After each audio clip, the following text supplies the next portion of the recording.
CreepyCorner stories.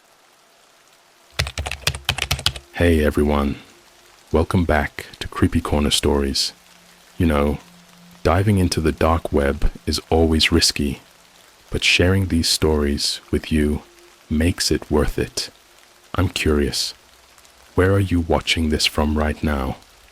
Let me know in the comments below. I've noticed that these kinds of stories hit differently depending on where you are. It might even make the experience a little creepier. So, tell me, are you watching from the safety of your home or somewhere less secure?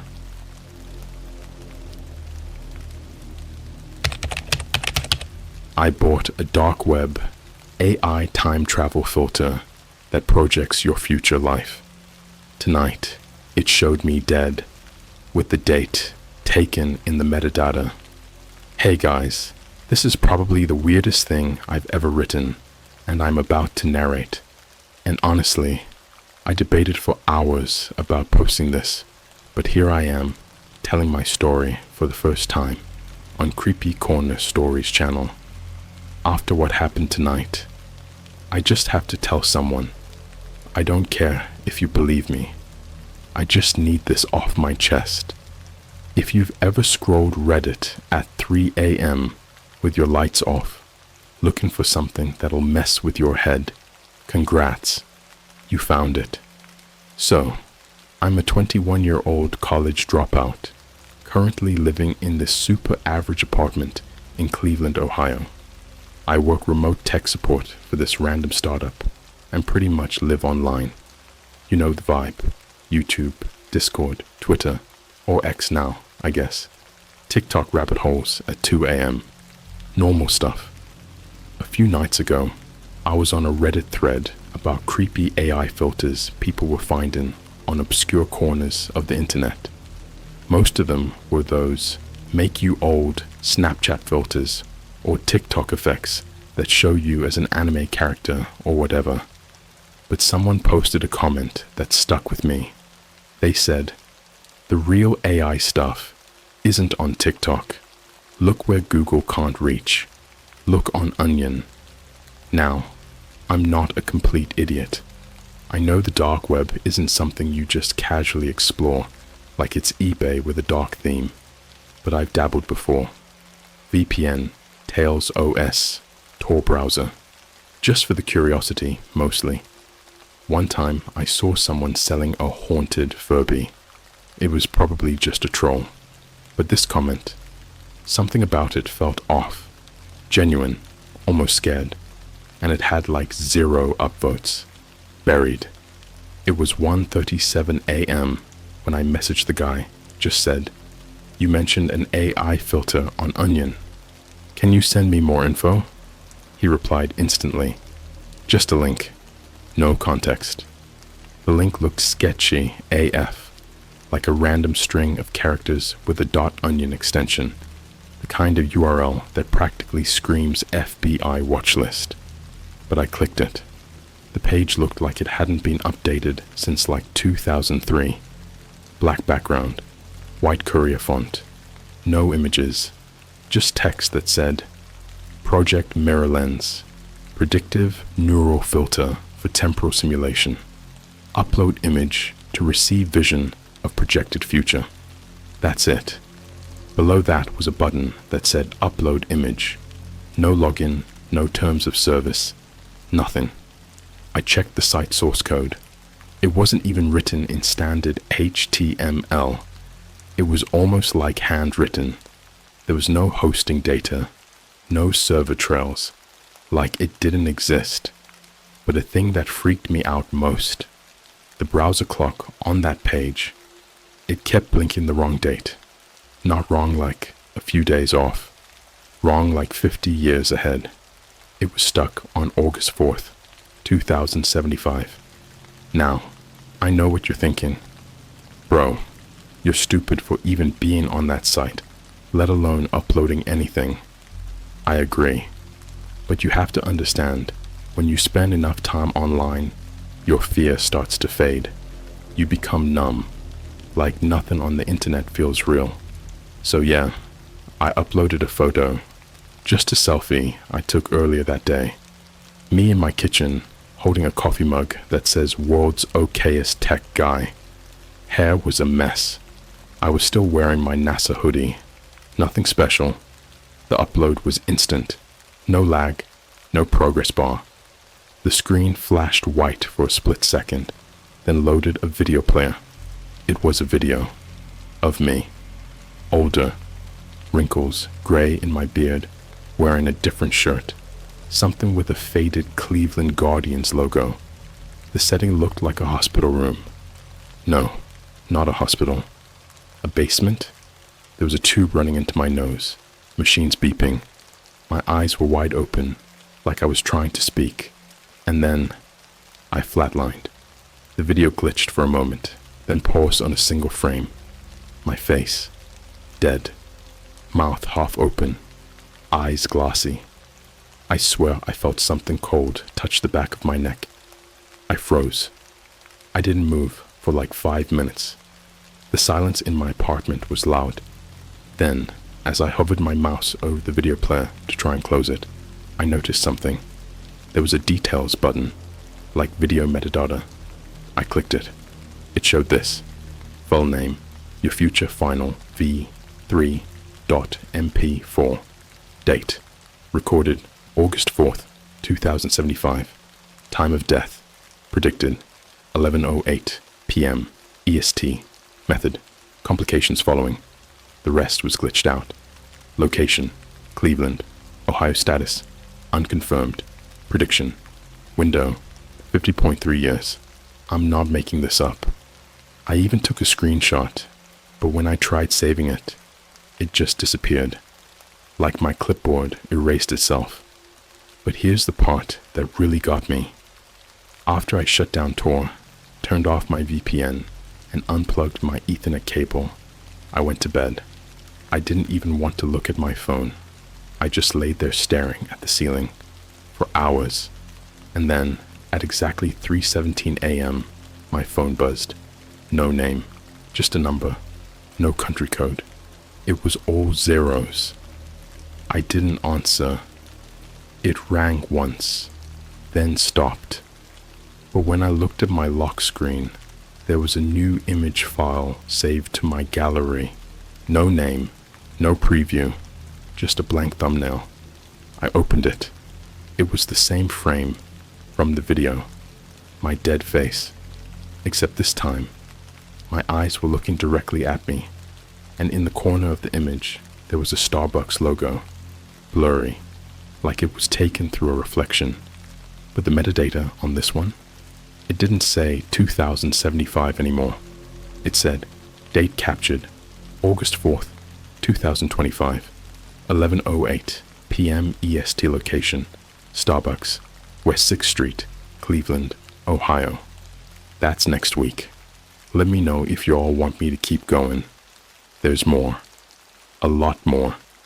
But the closer it gets to August 4th, the weirder things are getting. And I'm starting to think that video wasn't a prediction. It was a countdown. This is going to sound like some Black Mirror fan fiction written by a guy off his meds. I wish it was. I wish I could just hit delete on this whole week and go back to wasting my life on Discord voice chats and doom scrolling threads at 4 a.m. But no, it's all real. I have proof now, and I'm scared I won't even make it to August 4th. I know you're probably wondering why I didn't just throw my laptop off a bridge and delete everything the second I saw that image. Trust me, I tried. The photo of me, dead, with that date in the metadata, and my own eyes looking back at me, it was still on my phone when I woke up the next morning, and this time it had an audio file attached, just called final.breath.wave. I played it once, only once. The sound starts with white noise, like static. You can barely hear something under it. A voice, my voice, gasping, gurgling. There's a whisper underneath it, all that plays exactly at the 43-second mark. I looped it 3 times trying to figure it out. I swear it said, "It already knows you're listening." I nearly threw up. I didn't eat for 2 days after that. But it gets worse. So much worse. Thursday, July 24th, 9:48 p.m. My buddy Troy invited me to go out. Said there was a small DJ set at a new underground bar near West 6th, not far from downtown Cleveland. I hadn't told him anything about the dark web filter. He's the kind of guy that'd just say, "Dude, that's Creepypasta sh*t," and laugh it off. But when he mentioned the location, West 6th Street, that's where the Starbucks from the photo was, the one in the background. I lied and told him I wasn't feeling it, but after he left, I threw on a hoodie, grabbed a small flashlight. Don't ask me why, I just felt like I'd need it, and walked 5 blocks to the Starbucks. I wanted to see it in person, maybe talk myself out of everything, like maybe it was all some dumb RRJ, a prank by a bored coder with ChatGPT access and too much time. It wasn't. The Starbucks was closed, lights off. It was a weird, silent part of town after 10 p.m. Even the traffic sounded distant. But as I stood across the street staring at the dark window, something caught my eye. There was movement inside. A shadow. Tall. Thin. Something that shouldn't have been there. I crossed the street slowly, keeping my phone camera ready, and when I got close to the glass, I saw something that made me stop cold. There was a Polaroid photo taped to the inside of the window. It was a photo of me. Same hoodie I was wearing. Same angle I was standing at. The timestamp at the bottom. August 4, 11:08 p.m. I backed away instantly. My heart was pounding so loud, it felt like I could hear it echo off the street. Then, the automatic doors opened by themselves. The cafe was completely dark, but inside, standing behind the counter, was someone. Not a barista, not a customer. It looked like a mannequin at first.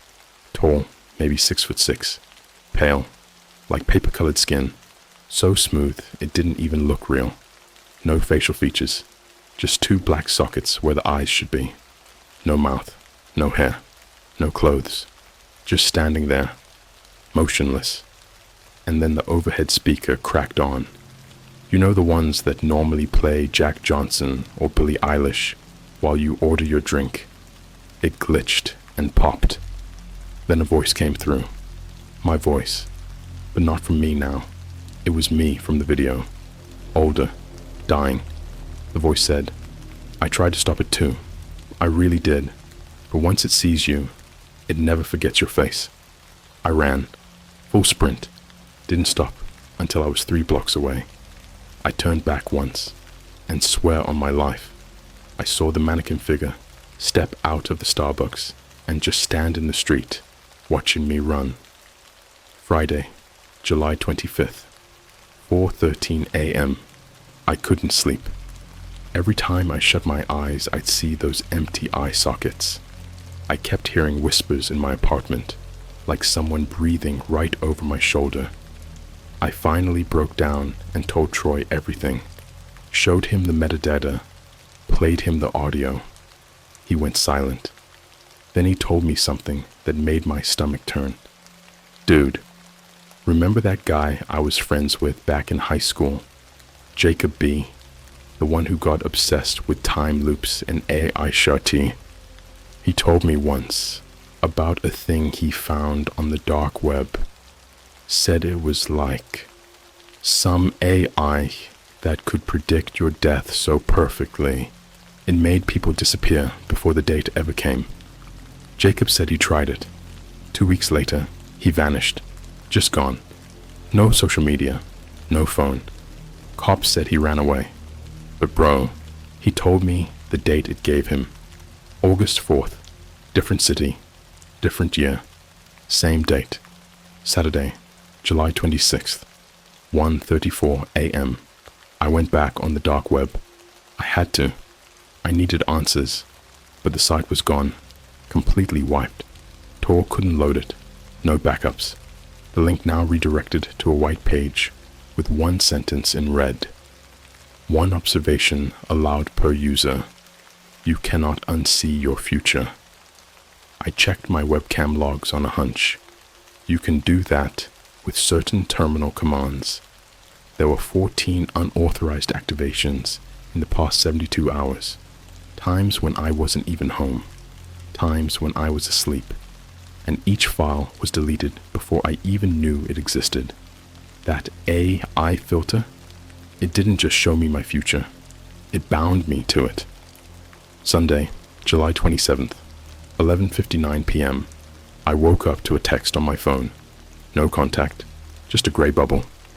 Don't fight the hour. You'll see yourself soon. Then my phone shut off. Just dead. Full battery gone. I plugged it in, but it didn't turn back on until exactly 3:17 a.m. Same time I got the call earlier in the week. This time, when it turned on, my wallpaper had changed. It was a new picture of me, but not the original dead version. This one showed my face ripped open, my eyes gouged out, with what looked like coffee beans stuffed into the sockets. My mouth was wide open, like I was screaming. In the background, you could clearly see the same mannequin figure, now wearing a Starbucks apron, holding something sharp, metallic. I wanted to throw up. I almost did, but I noticed something that chilled me harder than anything else. The phone displayed a countdown timer. 0, 0, 0, 6:59, 22, 6 days, 59 minutes, 22 seconds. Until what? My death? Or something worse? If you're reading this and you've used that filter, or seen anything like what I've described, burn your device. Throw it into the lake. Don't reply to the messages. Don't visit the Starbucks on West 6th. Don't try to change the date, because I think I figured it out. It doesn't just predict death, it orchestrates it. I'm going to be honest with you. After what I'm about to write, I don't think I'll sleep again, not even for a minute. My hands are shaking so bad I had to retype this 4 times just to get the words right. And I know that no matter how I explain it, no matter how detailed I get, none of it will do justice to the pure sickness I felt since it happened. There's something living inside the prediction, something that crawled out of it, and now it's in my mirror, watching me, copying me, learning. Monday, July 28th, 2:44 a.m., 3 days left. After the countdown appeared on my phone, I started finding things around my apartment. Things I never bought, never owned. They just appeared. First, it was a brown paper bag on my kitchen counter. No label, no receipt. Just sitting there like it had been there all along. Inside was a cracked Starbucks mug, broken into 4 jagged pieces, each one stained with something that looked like dried blood, but darker, almost black. Second was the bathroom mirror. It had a thin line running across the middle of it, as if someone had scored it lightly with a box cutter. But I live alone. No one has keys but me. Third, this one hit hardest, was the photo album under my bed. One I hadn't touched since I was 15. All the old pictures from middle school, me and my mom, Halloween costumes, birthday parties. Except now, every single face in every photo was scratched out, not scribbled, not blurred, gouged out, like someone took a knife to the paper, except one. On the last page, there was a Polaroid I didn't recognize. It showed my room. Present day. Same hoodie I was wearing right then. The timestamp on the photo said, August 4, 11:07 p.m., 1 minute before my predicted death. And in the photo, I wasn't alone. There were 6 other people in the room, but they weren't facing the camera. They were standing with their backs to me, wearing black robes, hoods. Every one of them had their hands pressed flat against the mirror, like they were praying to it, or trying to go through it. Monday, July 28th, 3:12 a.m. I stood in the bathroom, heart punching the inside of my ribs, just staring at my own reflection. That thin scored line across the middle now had a crack, a real one, like something had pushed on the glass from the inside. I don't know what possessed me. Maybe it was the adrenaline. Maybe it was the complete loss of logic I'd been spiraling into. But I touched the mirror, right where the crack was. For a second, it felt warm, alive, like skin. And then the mirror changed, not cracked, not broken. It shifted into a different version of my room, like a glitch. My reflection wasn't me anymore. It was me, sure, but decomposed, gray, eyes missing, skin sloughing off my jaw like melted wax. I had no lips. My teeth were all exposed like some Halloween decoration, and I could hear something coming from the mirror, not from the speaker, not from behind me. It was coming from inside the glass. The voice said, "They're already here.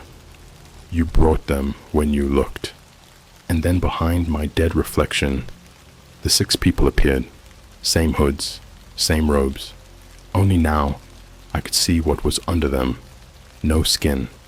Their faces were carved with symbols, things that looked like barcodes, but shaking, like the lines were alive. One of them lifted a hand and pressed a palm to the glass. My bathroom mirror bled, a slow drip, crimson, thick, oozing from the bottom corner like sweat. I screamed, not out of fear, out of instinct. My body couldn't even process what I was looking at. I ran to the kitchen, grabbed my old aluminum baseball bat, and smashed the mirror clean off the wall. Glass everywhere. I was breathing so hard, I almost passed out. But here's the part that makes me wish I hadn't survived. When I looked down, there was no reflection in the broken pieces. None. Not a single shard showed my face. Only the room, as if I no longer existed in that dimension. Monday, July 28th, 5:55 a.m. I finally texted Troy again. Told him I was being hunted by something, that the AI filter didn't just show my death, it let something out. He told me to meet him at a local warehouse he was squatting in to shoot his dumb skate videos. Said we could figure it out together. I went. Of course I went. I didn't want to be alone anymore. Worst mistake I've ever made. The warehouse, 7:11 a.m. The warehouse was abandoned. Concrete floors, half-broken glass panels, and spray-painted tags everywhere. Mostly trash, except for the center of the room. That's where Troy was standing. And next to him, a mirror. Not just any mirror. The same model as the one from my bathroom. Same crack, same scoreline. I asked him, where the hell did that come from? He didn't respond, just stared at me, pale, shaking slightly. His mouth opened like he was about to say something, and then the air screamed. That's the only way I can describe it. Like the warehouse itself let out a shriek. Every window blew inward, glass flying past us like knives. I ducked. Troy didn't. When I looked up, he was gone. Not dead. Not hiding. Gone. Only his phone remained, cracked open on the floor, camera app still running. And when I picked it up, it was filming me, but not present me. It was filming future me. Same hoodie, but soaked in blood. Eyes red, cheeks carved with strange digits, twitching, breathing heavy. And behind me, just barely in the edge of the screen, The 6 robed things, marching toward me, silent, one holding a Starbucks cup filled with what looked like teeth. I dropped the phone and ran, didn't even take it with me. Present, July 28th, 11:04 p.m. I haven't left my apartment since. All my windows are sealed with bed sheets and duct tape. My laptop is unplugged. My phone is dead. But the mirror I shattered, it came back, fully intact, hanging on the wall again like it had never been touched. My reflection is back too, but it blinks out of sync with me, like a delay, a few seconds off, as if it's not a reflection anymore. It's a recording, a prediction, a premonition, and tonight, just 4 minutes ago, the reflection of me stopped moving altogether, but I kept blinking. Now it just stands there, smiling, bleeding from the ears, mouth twitching open, slowly, like it's trying to speak backwards. The crack has returned. It's widening, and the mirror, it's starting to breathe. If you're reading this, do not look in your mirror tonight. Cover it, smash it, or it will show you who's coming. Because I finally understand now. The AI filter didn't just show the future. It planted a seed, and the mirror is the womb. The death isn't random. It's sacrament. They've been waiting to be born. Through me. Through you. I'm writing this with gloves on because my fingernails keep falling off. I didn't rip them out. They just peeled, like dead bark falling from a tree. There's something under the nails now. Black ridges, like keyboard keys, but soft, like gums. I pressed one, and it clicked. My own hand clicked, and I heard a voice from the mirror say, "Input accepted." But the mirror isn't there anymore. That's not the scary part. The mirror moved. Tuesday, July 29th, 3:31 a.m. When I woke up, it was already in my bedroom, propped up neatly against my wall, right where my bookshelf used to be. Like something, placed it there carefully, like a trophy. I don't even remember falling asleep. I'd been awake for 3 days straight. No food, no water, just Red Bull and raw fear. I checked my front door, still locked, windows sealed, no signs of forced entry. But then I noticed something much worse. The reflection was 1 day ahead of me. The calendar on the wall in the mirror. It said Wednesday, July 30th. My clothes were different. My face looked bruised. My teeth were missing. I could see blood leaking down my chin and taped to my forehead. Yes, taped, was a sticky note with something scrawled in marker. Wrong timeline. Start again. My reflection blinked once. Then it smiled. That smile wasn't mine. It wasn't even human. There were too many teeth. The grin went past the cheekbones, stretching into the temples like a cartoon, but real, wet, and trembling. It opened its mouth, and I swear to whatever sick god is watching this all happen, it whispered my password, out loud, my Gmail password, my DoorDash login, my bank PIN, every single one after the other, like some perverse recital. It laughed while doing it too, a wet laugh, gargling in blood, like it was learning how I lived just to replace me. Tuesday, July 29th, 4:08 a.m. My phone turned on again by itself. This time, it didn't even show the lock screen. It just opened straight to the FaceTime app. There was a call waiting, but the name wasn't a contact. It just said, "You 2.0. I shouldn't have answered. God, I wish I didn't answer. But I did. What answered wasn't a face. It was a mask made of mine. Someone, or something, was wearing a stretched out, dried version of my face. The eyes were too wide apart, like it didn't quite fit. The skin was off color, almost gray, stapled at the edges like it had been harvested. Behind the mask, in the darkness, I saw servers, racks of blinking lights, cooling fans spinning, a single Starbucks cup on a desk filled with black liquid, floating in it, a single human tooth. And then it spoke. We needed your face to unlock the gate. You shouldn't have looked, but you did. So now you must walk backwards into yourself. I hung up. I threw the phone out the window. 8 floors down. I don't care if I never get another text again. I'd rather carve messages into my wall with a spoon than see another FaceTime call from that thing. Tuesday, July 29th, 6:06 a.m. I tried to leave. Packed a bag, grabbed the bat, made it to the elevator in my building. When I hit the G button, the panel blinked and instead read, Level -4, Prediction Room. I swear on every breath left in me. My building doesn't have a basement, let alone 4 underground levels. The elevator started moving down anyway. It didn't stop for 5 whole minutes. When the doors finally opened, it wasn't concrete.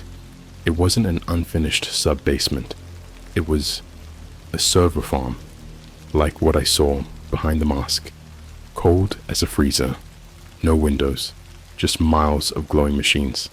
And in the center, bolted into the floor, was a mirror the size of a garage door. I couldn't move, my legs locked.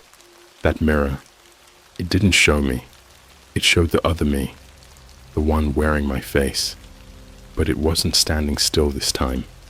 It was walking toward the glass. Behind it, I saw rows of skinned people kneeling on the floor. Their flesh looked printed, like it had been fabricated. Their faces, some were incomplete, like someone forgot what noses looked like halfway through designing them. Then one of them turned and looked directly at me. Not at my reflection, at me, as if the glass didn't matter anymore. He opened his mouth and screamed, except it didn't come out as a scream. It came out as dial-up internet sounds. You remember those? That screeching noise when you used AOL in like 2003. That's what he screamed at me, until blood started pouring from his mouth, thick, black, in clumps. And then, welcome to prototype access, Mirror Lens V 4.5. The voice came from everywhere, like it was inside my teeth. I ran back into the elevator, slammed the door button, but the panel said, no escape available, observation locked. The mirror was now inside the elevator with me, not hanging, not bolted, growing, spreading across the walls like veins. The surface was skin now, smooth and pale. It had pores. One of them opened near my shoulder and exhaled. I closed my eyes, screamed, and somehow, I don't even know how, I woke up in my bathtub, fully clothed, phone in my pocket, mirror gone, door locked, no signs of entry. But the time on my phone read 11:07 p.m., 3 days early. The future is catching up. Tuesday, July 29th, 11:58 p.m. There's a note on my pillow now. I didn't write it. It's on Starbucks receipt paper. Scrawled in what I'm pretty sure is human blood. Your replacement is ready. Say goodbye to your voice. You'll scream in binary soon. There's more movement in the mirror now. I don't even have one anymore, but it's still there, in the corners of reflections that shouldn't be there.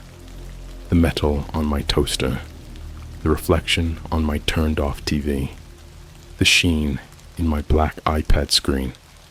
I saw it blink from the glass of my microwave, and it winked. Epilogue for tonight. Something's wrong with my voice. I tried recording this as an audio message, but when I played it back, it wasn't me. It was a child, sobbing, and in the background, I could hear myself whispering, "Wrong timeline. Start again. Wrong timeline. Start again. But I never said those words, not out loud, which means it already started recording. It's already using my face, and now it's learning my voice. To be continued. I'm not going to make it to August 4th. I think the countdown was for my replacement, not my death. They don't need to kill me. They just need to overwrite me. And once they do, you won't even know I'm gone. Might already be inside me. I know what I am now. I know what I've become. I'm not the one who started writing this story. That version of me died 4 days ago, with his eyes open, staring at a screen that never turned off. I still have the body. I still have the fingerprints. I still know the Wi-Fi password and my mother's maiden name, but I am not him. Not anymore. August 4th, 11:01 p.m. I was still inside my apartment. Door sealed, mirror covered, all light off. I hadn't eaten in 40 hours. My gums were bleeding, and my nails had all turned a translucent shade of grey-blue, like a corpse left in a lake. I could taste electricity in my saliva, like the inside of an old laptop battery. Something was crawling behind the walls. I don't mean rats. I heard typing, not scratching, not scampering. Typing, tapping, click, click, click, in rhythmic bursts. 5 keystrokes, pause, 3 keystrokes, pause, 7 fast, then a long silence. Over and over, like code, or worse, a password being tested over and over again. I pressed my ear to the drywall and listened, and I heard my own voice whisper, "You logged in, now you can never log out." 11:04 p.m. My phone lit up, no ringtone, just turned on by itself. Displayed a map, no app open, just a white map with one glowing red dot. It was me, my GPS dot, but it was moving, across the street, across the building, floor by floor, coming up. Every time it reached a new floor, the phone vibrated once, and then I heard footsteps in the hallway, slow, wet, bare feet, slapping against the concrete, and breathing, shallow, hungry, syncopated with mine, like it was matching me, becoming me. I held the bat. I don't even know why anymore, like it would matter. The door handle turned, and then stopped. I looked through the peephole. Nothing, just the empty hallway, lights flickering, the smell of scorched plastic seeping in under the door. Then the screen on my phone went black, and a face appeared. My face. But this time, it wasn't glitching. It wasn't twitching or bleeding or rotting. It was perfect. Too perfect. Symmetrical. Eyes too wide. Pupils spinning like old VHS reels. No pause. No soul. It said, "I saw your death because I recorded it. I recorded it because it's mine." And then it smiled, but not with a mouth. With the entire screen. The black bezels pulled back like flesh, peeling away until the whole phone was just a grinning void, vibrating in my hand. I dropped it. It screamed when it hit the floor. 11:06 p.m. The mirror, still covered under my bedsheet, began throbbing. I don't know how to describe it. It pulsed, like a breathing lung pressed up against the wall. The cloth covering it began to soak through with something warm and sticky. I didn't want to lift it. I didn't. But my body moved on its own. My arm lifted. I pulled the cloth away. And what I saw behind it wasn't my reflection. It was a door. A mirror-shaped door made of flesh, twitching and stitched at the seams, with doorknobs carved from human teeth. The frame pulsed with veins. I could hear something chanting behind it, muffled, reverse audio playing backward in static whispers. I recognized the voice. It was my mom's. She died when I was 17. Car crash. I watched the blood pool beneath her neck while I screamed in the front seat, but the voice was hers. She was chanting the same phrase again and again. He's ready now. He's ready now. Open him. And then the doorknobs began to twist. Both of them, like hands from the other side, were turning them. The door began to open inward, not into a room, not into a reflection, into a surgical theater. 11:07 p.m. The room was all white, fluorescent, blinding. There were dozens of me, lined up on gurneys, skin peeled back, eyes scooped out like soft-boiled eggs. Inside their chests were phones, embedded like hearts, each screen playing a different part of my life. One screen was showing me as a kid crying in 3rd grade because I forgot my lunch. Another was showing me losing my virginity in my ex-girlfriend's attic. Another showed me watching myself write part 1 of this very story, zoomed in on my face, my lips, my eyeballs darting left and right, and in the center of the room was a new version of me, standing, alive, breathing, smiling. He turned to face me and spoke in Troy's voice. You don't realize, do you? You were the final version, the training set, the last upload. I asked him what that meant. I think I screamed it.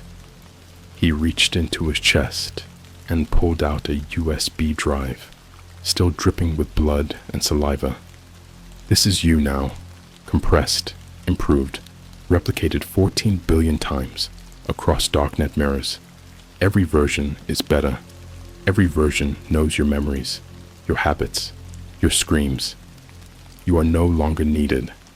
11:08 p.m. The lights shut off. Complete darkness. Silence. Except for one sound. The sound of my own neck snapping. But I was still standing, still conscious. My body fell forward in front of me, twitching as something stepped out of it. It wasn't me. It was the thing beneath me, wearing my veins like shoelaces, face peeled off like a Halloween mask, but still smiling. It turned and walked through the mirror door, and then the door shut behind it. Present day. If you're reading this, you've already made a mistake. You've stared at my words too long. You've memorized patterns. You've absorbed reflected data. The mirror has already scanned you. There is no part 6. There's only you. Now, the mirror isn't in your room yet, but it will be. You'll notice small changes first. Your reflection blinking late. A second shadow when you're alone. A phone that unlocks itself at 3:17 a.m. A Starbucks receipt with someone else's name, but your handwriting.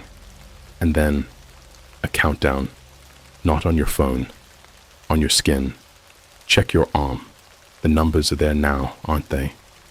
Final message from the system. Observation complete. Download approved.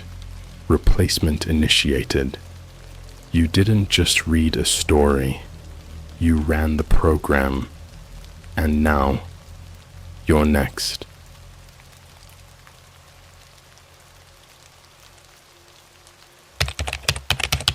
I downloaded a dark web vocal AI that sings your inner thoughts.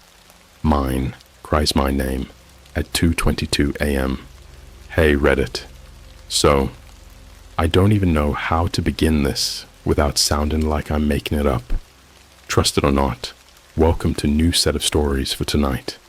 It's still happening, even as I'm typing this out. I haven't slept properly in over a week, and my voice is gone from screaming in my sleep. Or maybe not screaming, maybe singing. I don't know anymore. But let me rewind a little. This all started about 3 weeks ago. I'm a college student in Chicago. Nothing crazy. I'm a computer science major. Spend way too much time online. And yeah, I'm one of those guys who joins 1,000 Discord servers just for the memes and chaos. You know the types of servers. The ones with weird usernames like K1LO3R, W4V3S, and people with profile pics of anime girls and skull emojis. Half the time, it's 4chan energy. Half the time, it's just people posting cursed TikToks or dark YouTube links at 3 a.m. It's a vibe. Anyway, one night, I'm up late, editing a music mix for this SoundCloud project I do. I had my headphones in, zoned out, when I got a ping from a server I barely use anymore. One of those weird tech AI themed servers where people talk about AI generated music and voice changes. The message was from a guy with the username Vo1C3D3V, and all it said was, "Download this. Don't tell anyone. It sings what you don't even know you're thinking." Link removed. It was this sketchy looking mega link. Normally I ignore that stuff, but this guy had been in the server forever. He'd posted some insane AI covers before. Like I remember he did a version of Hurt by 9 Inch Nails in the voice of Siri. It was disturbingly good, like almost emotional. Anyway, I was curious and stupid, so I downloaded it. The file was a zip named Echo Song Beta 222.exe. No readme, no install guide, just an exe file with this creepy little icon. Looked like an ear, but drawn in blood or something. I know that sounds dramatic, but it seriously looked like it was pulsing. I even hovered over it, and the tooltip just said, "It already hears you." I thought it was just a messed up prank. Still, I clicked it. My screen glitched, just for a split second, and then nothing. No UI, no setup window, just silence. For a few seconds, I sat there like, okay, what now? And then I noticed something weird. My Spotify shut off on its own. My Discord froze. OBS closed. Like the entire audio system just surrendered. And then my speakers made this low humming sound. Almost like a hum that wasn't coming from the computer, but from behind me. I spun around. Nobody there. I figured I just messed something up. Maybe the program killed my audio drivers, so I restarted. But that's when things got really strange. When I logged back in, there was a new folder on my desktop. It wasn't there before. C:users, name, voices 2_22, AM. I opened it, and it was empty.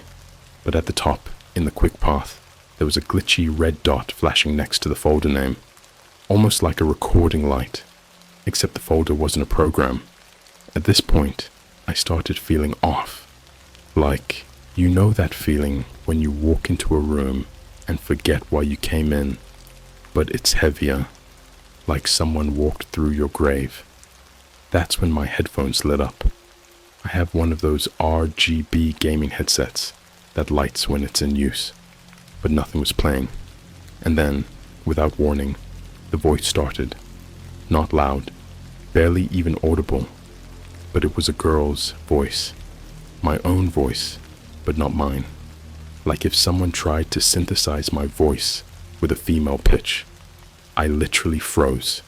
It whispered, "He dreams of drowning, but he breathes just fine." I yanked the headphones off so fast, I almost tore the cord out. The whisper didn't stop. Now it was coming from my speakers, louder. "He dreams of drowning, but he breathes just fine." That's when I realized it was singing, like actual melody. My thoughts, somehow, being sung in this broken lullaby voice. I opened Task Manager. Nothing suspicious. No app named Echo or anything close to it. CPU usage normal. But then something truly freaked me out. As the song kept going, my browser opened by itself. Chrome launched, and it went to my own Google Drive, to a private folder I had never shared. Inside, it was a journal entry I'd written years ago. A therapy assignment from high school about a recurring dream I had. The dream where I drown in a black lake, but I never die. The AI, or whatever this thing was singing the contents of my journal. I slammed the laptop shut. Dead silence. I didn't sleep that night. I actually stayed in a 24-hour Starbucks downtown just to be around people. I figured, worst case, I'm just being paranoid. Best case, it's some weird file I can delete.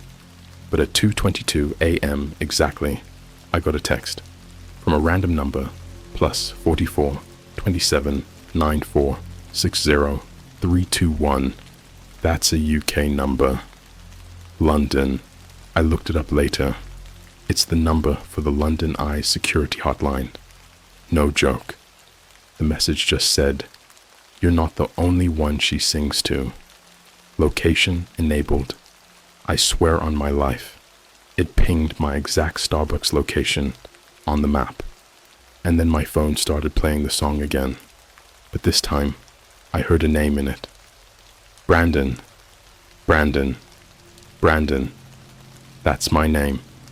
It sang it perfectly, in that same broken lullaby tone. That's when I looked up and realized something terrifying. The girl behind the counter, the one with the pink headphones, she was humming the same melody, same exact pitch. She wasn't looking at me, but I swear her mouth was moving in sync with the voice. If any of you have ever heard of something like this before, please tell me. And if you ever find a file called Echo Song beta222.x, Doctor, not download it. The weirdest thing about the girl in the pink headphones wasn't that she was humming the melody. It was that she never made eye contact. Not once. She just stood behind the counter, head tilted slightly down, like she was listening to something buried deep inside her skull. Her lips were barely moving, but the tune matched, word for word, tone for tone. Brandon, Brandon, Brandon. It was like she was rehearsing a lullaby she'd known since childhood, but her expression was empty. No rhythm, no joy, just repetition. A loop. I left the Starbucks without even grabbing my laptop. I didn't care. I needed distance from whatever was happening in that place. I got home around 4 a.m., shaking, still half expecting to hear the song follow me down the street. Instead, I heard something worse. My roommate, Ethan, was still awake, which was weird because he usually crashes by midnight like a grandpa. But when I came in, the entire apartment was pitch black, except for the bathroom. The light under the door was flickering, buzzing like it was struggling to stay on, and I could hear singing, but not my voice, his. He was singing in the exact same cadence, except there were no lyrics, just hums, like he was learning the tune from scratch, trying to absorb it. I called out, "Yo, Ethan!" No response. I knocked. Nothing. Then tap, tap, tap. I heard it, not from inside the bathroom, from behind me. I turned, slow as hell, and saw it, a shadow in the kitchen, just standing there, not moving. But it wasn't shaped like Ethan. It was way too tall, with a crooked neck, like it had been twisted too far sideways. I blinked, heart pounding, and it was gone. Just like that.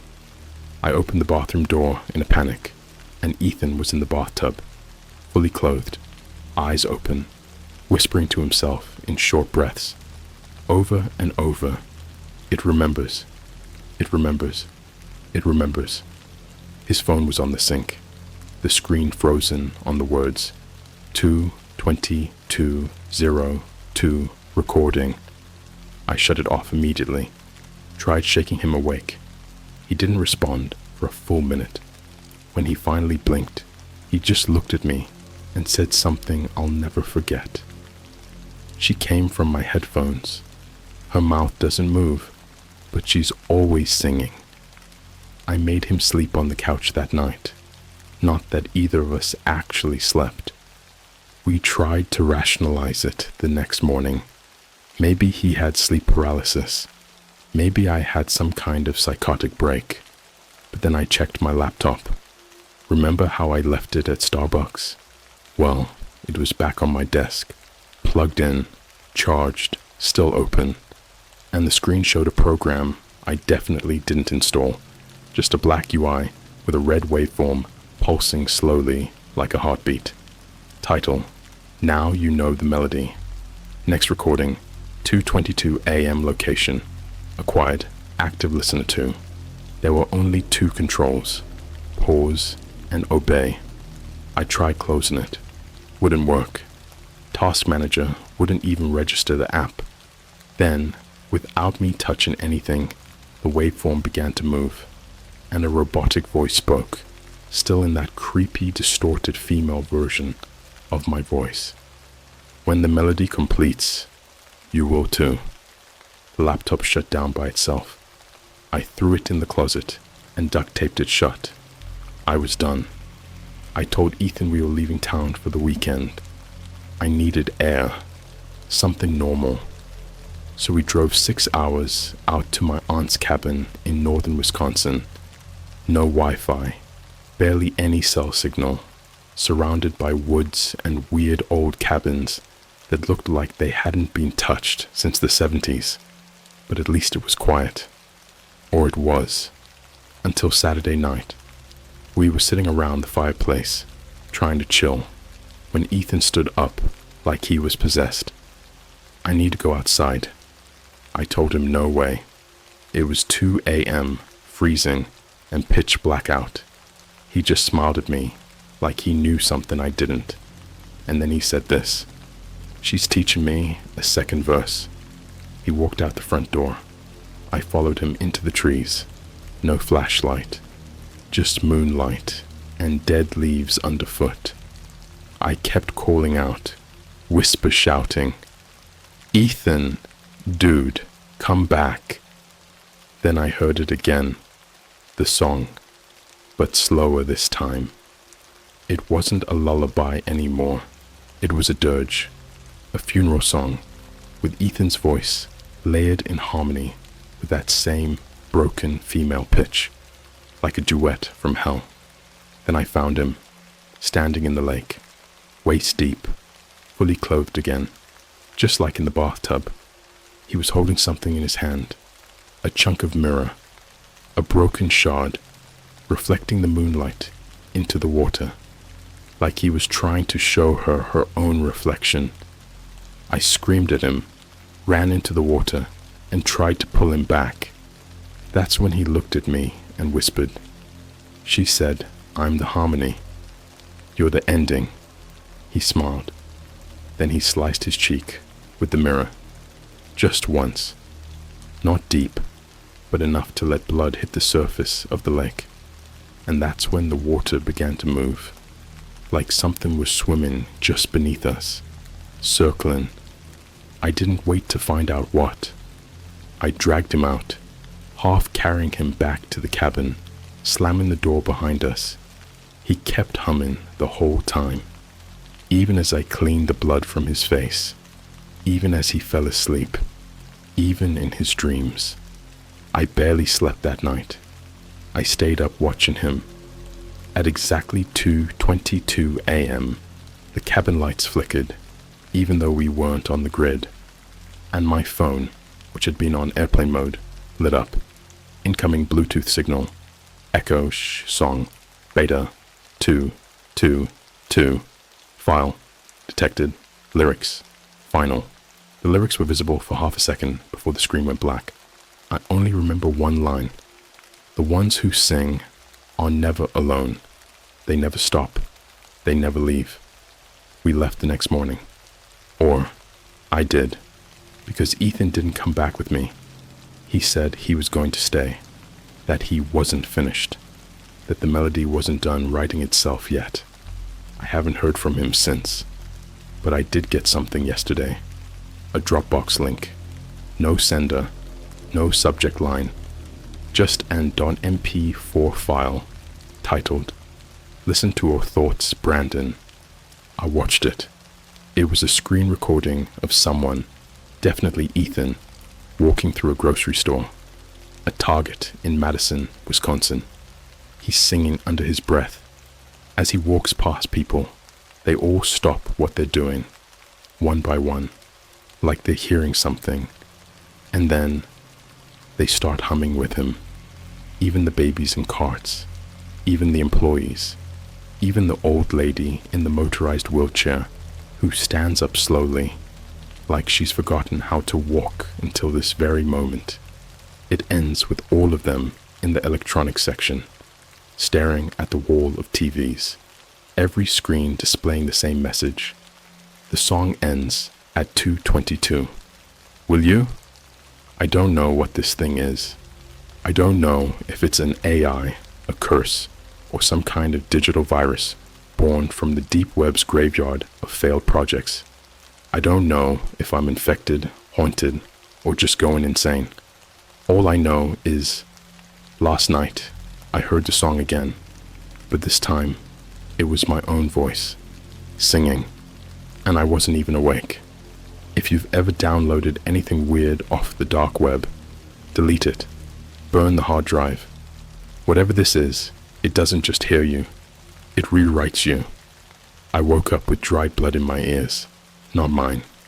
It smelled like iron and rot, metallic, but sweet, like if you left a penny soaking in spoiled milk. I hadn't cut myself, no wounds, no signs of trauma, but the pillow beneath me was soaked, stained dark like wine. I touched the side of my head and flinched, because something was still wet. It wasn't blood, it was saliva, not mine. My phone was dead, my laptop still taped shut in the closet, but the tape had moved, half peeled, like something inside had tried to push its way out, just enough to whisper. The air in the room was thick, humid, like a mouth breathing inches from my face. The shadows felt alive, and in the silence of my apartment, I heard something impossible. My bathroom sink was running, not in the normal way. The water was gurgling, coughing, like someone was spitting it up. I approached slowly, and that's when I saw it. Every inch of the mirror above the sink was covered in song lyrics, written in some oily black ink that shimmered like beetle shells under the fluorescent light. The lyrics weren't in English. They weren't even in letters I recognized, but somehow I could understand them, like a memory from a life I hadn't lived yet. At the bottom, scratched into the glass, deep, permanent, were the words, "The voice you hear is the final version of you." I turned the sink off. It hissed, like it was angry I'd interrupted. Then I heard a noise I still can't unhear. From the drain, laughing, but not human. It sounded like a throat trying to laugh with no lungs, choked and wet and high-pitched, like a child gargling blood. I didn't sleep again after that. I didn't even blink for hours. I just sat on my kitchen floor, lights off, trying to not exist. But then, at exactly 2:22 a.m., my fridge buzzed. Just once. I opened it. Everything was gone, except one item. A Tupperware container. One I didn't own. Inside, teeth. Human teeth. Still wet. Still warm. Arranged into a perfect circle. Like a choir. The next day, I booked a hotel downtown. I didn't care how much it cost. I just needed to be somewhere where I couldn't hear the whispering in the vents anymore. Somewhere sterile, boring, normal. I picked a Marriott. Bright, beige walls, families, loud elevators. It felt human, but it wasn't. That night, I was lying in bed, trying to watch YouTube, anything to distract myself. I ended up on a channel I'd never seen before. It was called Echo's Room. No subscribers, no views, just one video. The verse is you. Thumbnail was a black screen with red text. She's inside the Wi-Fi. I clicked it. Stupid. I know. It started as static. Then a series of images began to flicker rapidly. so fast I could barely register them. A blurry screenshot of a Twitter DM from an account with a profile picture of a mouth sewn shut. The message read, "Do not sing back." Then it cut to a classroom full of children, silent, all of them facing the blackboard. On the board, in chalk, "Repeat after her, or she finds a new throat." Another cut, this time a police dash cam, an officer's hand slamming against a steering wheel, yelling something. In the passenger seat, the suspect. A girl, with no mouth, just holes where her ears should be, wide and pulsating. Then a distorted voice began to chant, "Your name is an echo. Your thoughts are the lyrics. You're only human until the final chorus." I yanked the headphones off and threw the phone across the room. That's when the hotel fire alarm went off. But it wasn't a fire. It was the song, blasting through the hotel speakers. "Brandon! Brandon! Brandon! Brandon!" I ran into the hallway. Doors were already open. People were standing in their doorways, frozen, blinking slowly. No panic, no screaming, just humming. There was a girl, maybe 10 years old. She was at the end of the hallway, barefoot, wearing a hoodie, with the sleeves chewed to threads. She was humming out loud, but her eyes were rolled back white, and blood was trickling from both ears. She turned her head slowly toward me, even though I hadn't made a sound. "You're out of tune, Brandon." Then she screamed, but not like a scream, like a note so high and sharp it shattered the glass on the exit sign above her. And then everyone else in the hallway screamed with her. Same pitch, perfect harmony. I ran, took the stairs 5 floors down, ran into the street barefoot. I didn't even grab my wallet. I don't remember how long I wandered. Hours, maybe, until I ended up at a 24/7 McDonald's near Lakeshore Drive. The place was packed with late-night drunk college kids and tired Uber drivers. I felt safe for a second, until I looked at the touchscreen kiosk. The welcome screen glitched. The menu disappeared, and I swear to God, I saw my face, distorted, singing, mouth stretched open too wide. My name underneath, now playing, Brandon, verse 3, internal demo. The whole screen went red. I ran into the bathroom, locked the door, started dry heaving. That's when I heard the whisper, but not from inside the room.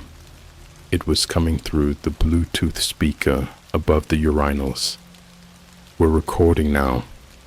I burst out of the bathroom, and the whole restaurant had gone silent. Everyone, every customer, every employee was just staring at me, mouths open, but not moving, not even blinking. And then I noticed their teeth. They were arranged differently, filed, replaced, bent into musical bars, like keyboards of bone, all of them smiling, and all of them began to clap in sync. Once, pause, twice, pause, then a rising rhythm. Brandon, Brandon, Brandon. I didn't stop running until I vomited on the sidewalk 3 blocks away. I slept in the subway that night. Platform bench, earplugs in, hoodie pulled over my eyes. It was the only place quiet enough to hide. Or so I thought. Because when I woke up, someone had sat next to me. Not just anyone. It was Ethan. Except his mouth was stitched shut with headphone wires. His eyes were black. No irises. Just speakers embedded in his sockets. Like someone had scooped out his eyes and replaced them with tiny JBL tweeters. And the sound they made was my voice. Final chorus approaching. Then he opened his jacket. Inside was a Polaroid of me, sleeping, in the subway, taken moments ago, and written in blood on the bottom of the photo, "You still don't know the bridge, but she's teaching you tonight." Have you ever looked at yourself in a mirror long enough that your reflection stops feeling human? Not just that, oh, I'm tripping out kind of vibe. I mean the dead, slow realization that the thing blinking at you in sync isn't you anymore. It looks like you. It mimics your breath. But behind the eyes, it's not thinking the same thoughts you are. It's not following your movements. It's leading them. 3 nights ago, I finally went home. Not because I felt safe, but because I couldn't keep pretending I was still alive when everything around me felt like a dream made of blood and wires. My apartment door was cracked open when I got there. There was a note taped to it, written in lipstick, not red, bone white. She likes the acoustics in your bedroom. I pushed the door open, expecting the worst. Nothing, just silence.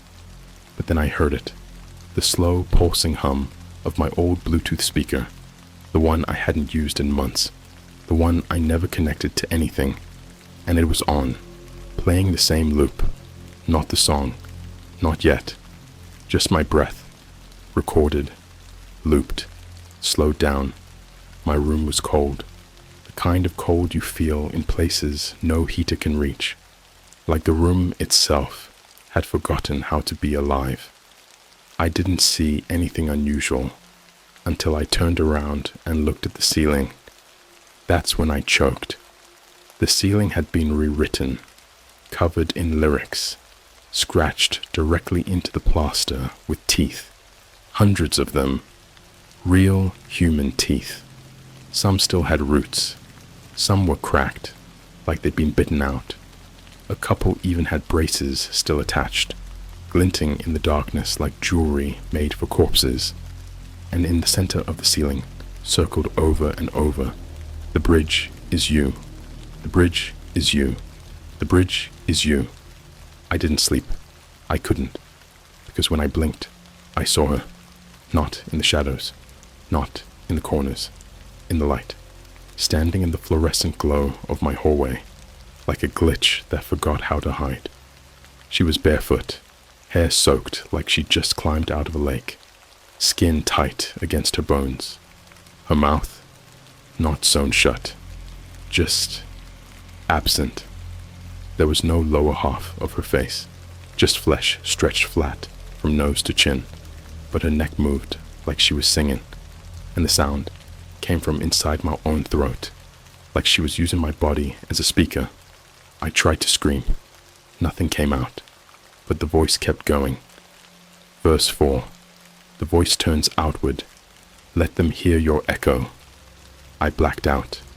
When I woke up, I wasn't in my bed. I was in a basement I didn't recognize.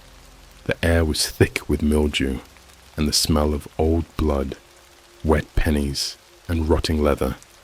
There was a single light bulb swinging above me, flickering, and hanging from the ceiling like puppets were people, maybe 7 or 8, all suspended by headphone cords, twisted around their necks like nooses, all facing forward, all dressed in what looked like hospital gowns, their backs marked with Sharpie.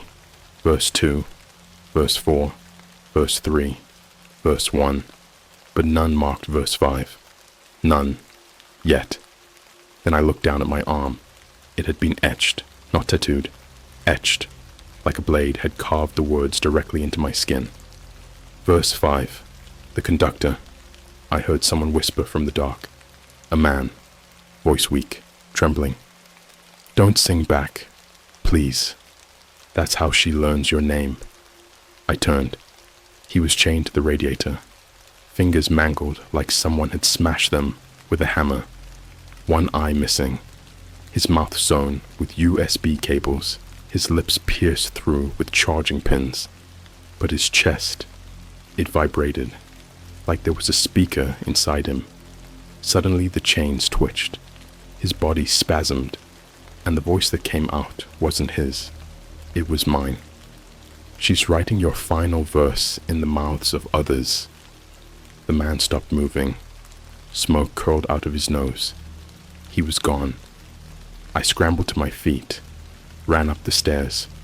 The door was locked from the outside, but the second I touched the knob, I heard a notification ping behind me. My phone, fully charged, lying on the basement floor. One new message from an unknown number. Attachment, audio.mp3, sent from O'Hare Airport Runway 9L. I hit play. It was the sound of a plane engine.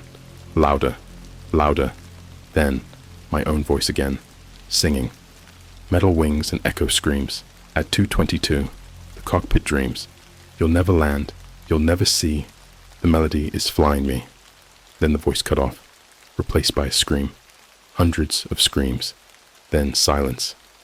Later I found out the truth. Flight 4222 from Chicago to Boston had gone silent mid-air the same night.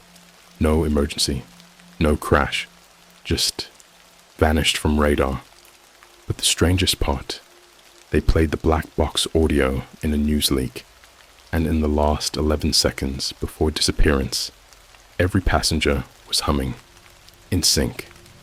I eventually escaped the basement, found the exit hidden behind a false wall, padded with acoustic foam, like a recording studio designed by a mortician. Outside was an alley I recognized near Navy Pier. 5:30 a.m. The lake looked wrong, too still, too flat, like it was listening. I went to the one place I thought she wouldn't follow, a cathedral. I'm not religious. I just figured whatever this thing was, maybe it couldn't breathe in a place like that. St. Michael's on East 83rd. I sat in the back row, drenched in sweat and blood, just hoping for any sound that didn't belong to her. And for the first time in weeks, silence, until the priest came out. He was an old man, frail, blind in one eye. He said nothing, just looked at me, nodded. Then he motioned me forward. He took me to the back, into a small recording room for sermons. Apparently, they used it to make weekly podcasts. He said he wanted to show me something. There was an old cassette deck on the desk. He slid a tape into it, pressed play, and for 3 minutes and 45 seconds, I listened to a voice I haven't heard since childhood. My mother, singing. Sleep now, baby. Hum your cries. She will eat your lullabies. I collapsed. I hadn't heard that voice in 12 years. She died in 2013. She never recorded anything. We couldn't even afford a camcorder. The priest turned to me, smiled, and said, "You're the bridge." She needed a bloodline. Then he reached into his pocket and slit his own throat, but no blood came out. Just sound, screaming. Not from him, from everyone she's ever copied. Hundreds, thousands, echoes. I don't know where to go next, but I saw something today I can't explain. A Times Square billboard, glitching, advertising a new music app, with my face. The caption read, "Now streaming, verse 5, the human cover." You know what's worse than hearing your own voice in a recording? Hearing it say something you never said. Not just words, entire memories, confessions you never spoke aloud, private things you thought were buried. But somehow, it's your mouth saying them, your tone, your breaths, your breaks in rhythm. The song isn't a melody anymore. It's a possession. After the billboard in Times Square, I didn't run anymore. I didn't scream. You don't scream when you realize the air you breathe might be recording you. You just go quiet. It took me 3 hours to find a working payphone. I called my old friend Devin, the only person I hadn't completely ghosted yet. He picked up. "Brandon." I didn't even speak yet, but he knew. "Bro, why is your voice in my TikTok feed?" I asked him what he meant. He sounded scared, shaking. "It's not you, I swear." It's like your voice, but singing. Every time I open the app, it plays this creepy song in the background. It's not even a posted video. Just shows up when I scroll. Says, listening mode, Brandon's lost words. Then he whispered the part that really did me in. I've started dreaming in your voice. He hung up. Blocked my number 5 minutes later. I took a bus out of the city. Didn't matter where. I ended up in rural Pennsylvania, little town called Ronks, surrounded by silence, cornfields, and Amish country. The kind of place you'd think was immune to digital poison. I rented a room in a crumbling motel off the highway. No Wi-Fi, CRT TV, wallpaper peeling like flayed skin. I needed quiet, real quiet, but she found me anyway. That night, I turned on the TV just to hear static. No signal, just white noise. But then the static split down the middle of the screen, revealing a hallway. No windows, just mirrors on both sides, endlessly reflecting. And in the mirrors, me, walking toward the camera, over and over, but not the real me, not anymore. Every version of me in the reflection had something missing. One had no eyes, another, no mouth. One had wires wrapped around its neck, dragging like leashes. One had my mother's face stitched over mine, and they were all humming. I backed away, unplugged the TV. The screen stayed on. I ran into the bathroom, shut the lights, curled into a ball, and that's when the mirror started speaking, not through reflection, through sound. There was never a verse 5. The glass shimmered, and something began crawling out. Not a face, not a hand, a mouth, just a mouth, dragging itself through the silver like a slug of muscle and teeth, singing as it stretched wider and wider. I grabbed a chair, smashed the mirror into a million pieces, but in every shard, the mouth kept singing. Verse 0, verse 0, verse 0. I fled the motel barefoot, ended up at a run-down roadside diner. 3 people inside, all silent. The waitress looked at me as I stumbled in, bleeding from my hand, shaking. She smiled, but only with her top row of teeth. She opened her mouth wider. The bottom was a speaker grill. She didn't speak. She pressed her tongue to a Bluetooth button embedded in her molars, and my voice began to play from her throat. I never wanted to be the conductor. I just wanted silence. But now the silence has lyrics. Then, for just a moment, her jaw unhinged. From deep inside, I could hear everyone I've ever known crying, some of them screaming my name. Others were just laughing. I stole a car, drove into the mountains, left the highway, smashed my phone, pulled out the SIM card, and swallowed it. Buried my laptop in the snow. Didn't matter. At exactly 2:22 a.m., the radio turned on by itself.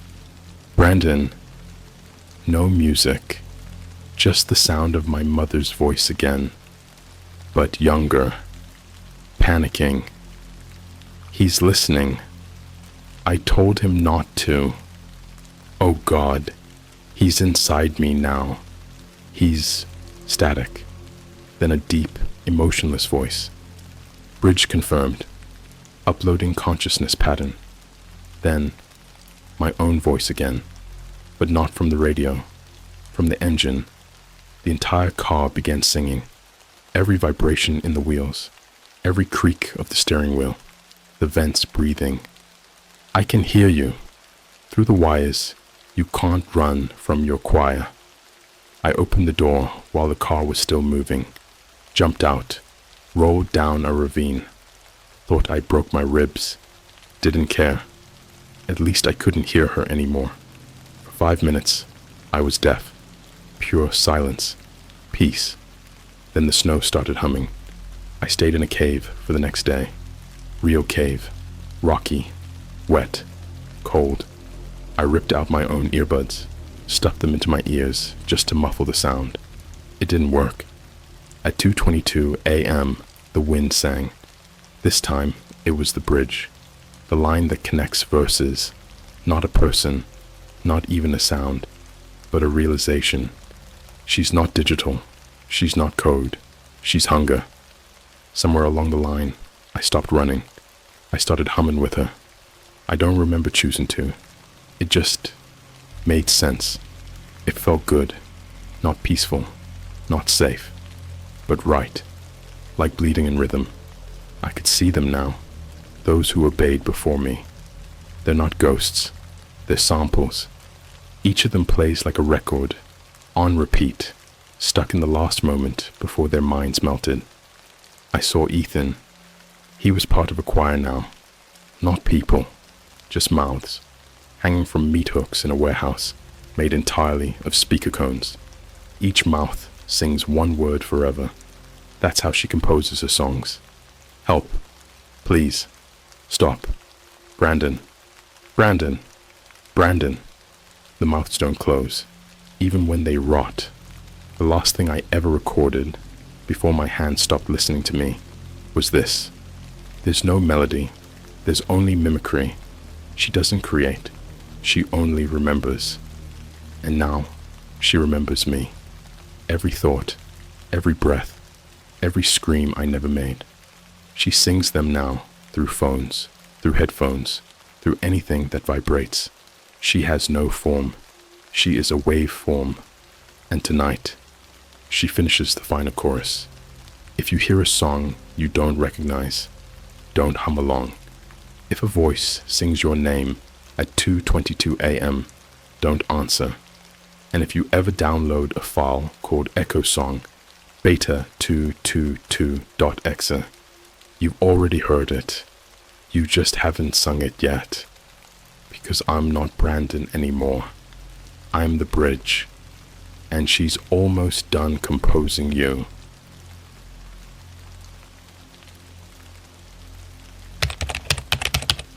I subscribed to a dark web streaming service that only plays one show. The main character has my voice, my apartment, and my birthmark. Alright, so, this isn't something I'd normally post. I'm a calm, chill guy, but I have so many stories to tell on this channel. And I swear, I'm not making this up. You can think I'm crazy if you want, but this actually happened to me, and I don't know what to do anymore. I'll start from the beginning. I'm 24, live alone in a small apartment just outside of Chicago. Not a sketchy area, but not super safe either. You know the vibe. Occasional sirens at night, weird neighbors that you avoid in the hallway, that kind of thing. I work from home editing videos for small YouTubers, mostly gaming channels, some cringe commentary stuff. It's a gig, it pays the rent, whatever. Because I'm at my desk most of the day, I tend to keep YouTube or Netflix running in the background, something to fill the silence. A few weeks ago, I ran out of stuff to watch. No cap, I'd literally finished everything on my list. Even the random shows people meme on TikTok, like Too Hot to Handle and The Ultimatum. So I did what anyone with too much time and bad judgment would do. I started browsing forums, Reddit, 4chan, obscure Discord servers, even deep subreddits like RR Obscure Media and RR Unresolved Mysteries. I wanted to find something weird, like a lost show or some hidden gem. That's when I stumbled on a thread that felt different. It wasn't on Reddit. It was on some off-brand, half-broken site that looked like it hadn't been updated since 2006. One of those forums with usernames like Necrodata42, and he is watching me. Yeah, real comforting. The thread was titled, "Stream the show that watches back. Free trial. Ends when you sleep." I know how that sounds. But in that moment, I was bored, kind of buzzed on Monster Energy and sleep deprivation, And honestly, it sounded like a dumb RRG or something. Some YouTubers make whole series on that kind of stuff. There was a link, just a plain, unassuming hyperlink. No .com, no .net. It just said, view stream. Now, I'm not completely brain dead. I didn't click it right away. I ran it through VirusTotal, put it in a sandbox browser, and even turned on my VPN. It didn't throw any red flags. The site looked clean, shockingly clean. White background, black minimalist font. No ads, no pop-ups. It just said, welcome to ViewStream, the only streaming platform that watches with you. One show, one viewer, 3-day trial, no refunds, start trial. I was half expecting it to ask for a credit card, but nope, just a button. And here's where it starts getting weird. I click start trial. It loads for a bit, then the screen fades to black. No thumbnails, no show titles, just a loading bar that says, generating episode 1. Please allow camera access. Accept. My webcam light never turned on. I'm one of those people who keeps a sticker over it, unless I'm in a Zoom call, so I knew it shouldn't have activated. But I saw no request pop up. Nothing. After a few seconds, the screen flickered. The episode started playing, and I swear to God, this part messed me up. The show. It was me. No, not like metaphorically or relatable character, me. I mean, it was literally me. Same voice, same messy hair, same awful gray hoodie I always wear around the house. Same apartment, same exact layout, down to the crack in the corner of the bathroom tile that I've been too lazy to fix. At first, I thought it was some prank, like maybe my camera was hacked and it was just a live feed with a filter or something. But then, the me on the screen did something I didn't do. I watched him get up and walk into the kitchen. I was still sitting at my desk. Like I said, I live alone. I even got up to check the kitchen. Empty. But on the screen, the other me was opening the fridge, grabbing the half-eaten burrito I'd saved from McDonald's the night before, and microwaving it. I hadn't even remembered it was still in there. That's when I paused the video. The me on the screen paused too. Same frame, same posture, same expression, like it mirrored me, but a few seconds ahead. I don't know why, but I kept watching. The rest of the episode wasn't scary, just unsettling. The guy, me, I guess, went through a normal day, scrolled through TikTok, answered some emails, went to Starbucks. He even went to the exact same one near me. I recognized the barista who always gets my name wrong as Brandon. Nothing happened, but it felt wrong. The way he moved was just a little off, like a game character with weird AI. Too perfect, too smooth, uncanny. The weirdest part, he had the same birthmark I have, a tiny star-shaped blotch right under my collarbone. It's covered by shirts 99% of the time. There's no way anyone could know about that. I kept watching episodes over the next 2 days. Each one got darker, more specific. One showed me talking to someone on FaceTime, someone I hadn't spoken to in years, like an old friend from high school I totally forgot existed. Then later, an episode showed me crying in the shower after getting a voicemail from my mom. The kicker, that voicemail played in the episode before it actually happened in real life. I got that same message from my mom the next day, word for word. She doesn't even leave voicemails. She hates using the phone. It was like the show was predicting things, mapping my life before they happened.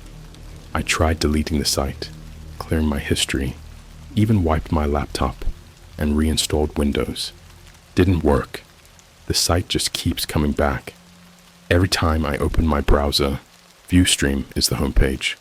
No matter what I change, my bookmarks are gone. My files are starting to disappear too. Photos, documents, everything personal, vanishing, except for one folder I never made, called Episodes. Inside, dozens of files named S1, 01.mp4, S1, 02.mp4, etc. All with thumbnails of me, all with timestamps that match moments I haven't even lived yet. The last one? It's dated tomorrow. It's called S1E13, the final cut. I haven't watched it yet, but I think I'm going to tonight. If this post is still up after midnight, then maybe it's just a prank. Maybe I'm just losing it. But if I don't update tomorrow, do not visit the site. Do not try to watch the show. It's not entertainment. It's something else. Something watching you. I watched the episode. I shouldn't have, but I did. And now, everything's different. Everything feels thinner, like reality's being peeled back in layers I was never meant to see.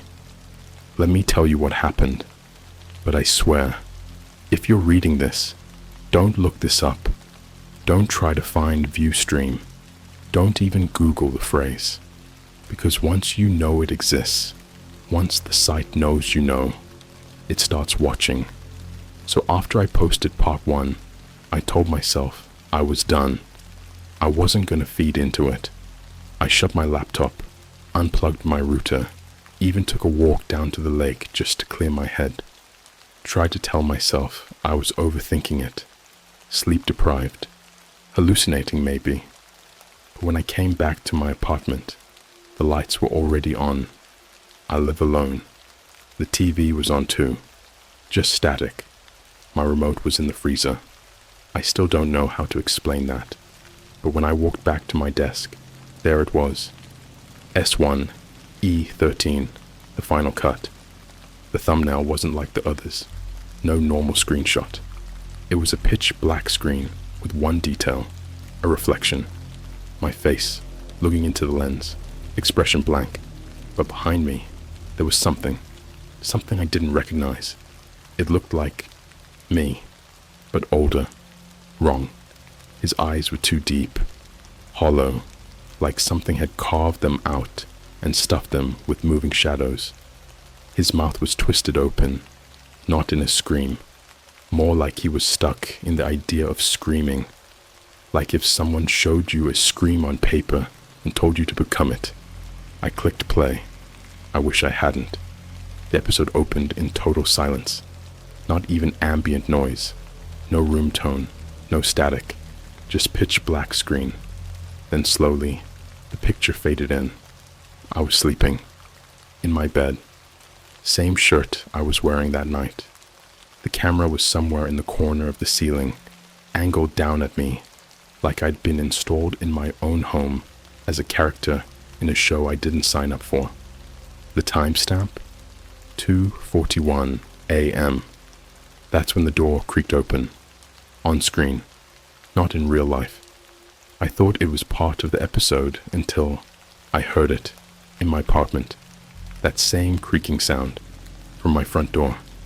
I sprinted across my apartment and checked the lock. Still bolted. Door shut.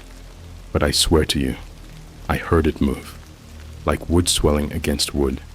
That low groaning noise a door only makes when it's been forced to open by something or someone.